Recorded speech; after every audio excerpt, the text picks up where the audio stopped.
खामगाव येथील एका दलित युवकाला 3 तरुणांनी अपहरण करत, धर्म विचारत आणि त्याला नग्न करत मारहाण केली होती।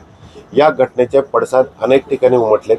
खरं तर या घटनेतील आरोपींना मकोका अंतर्गत कारवाई करण्यात यावी या मागणीसाठी आज दलित संघटनांनी खामगाव शहर बंद करण्याचं आवाहन केलंय।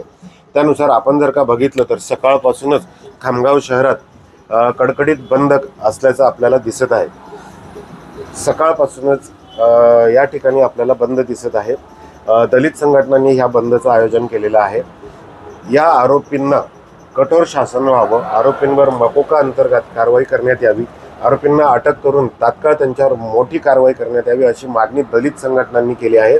आणि आज खामगाव शहर बंदचं आवाहन सुद्धा या संघटनांनी केलं आहे। त्यानुसार आज आपण जर का बघितलं तर सकाळपासूनच मोठ्या प्रमाणात बंदचं आयोजन करण्यात आलेलं आहे। अद्यापही शाळा महाविद्यालयांबाबत भूमिका स्पष्ट नाहीये, मात्र सकाळपासूनच खामगाव शहर हे आपल्याला कडकडीत बंद असल्याचं चित्र दिसत आहे। कॅमेरामन कुणाल सह डॉक्टर संजय महाजन, एबीपी माझा, खामगाव।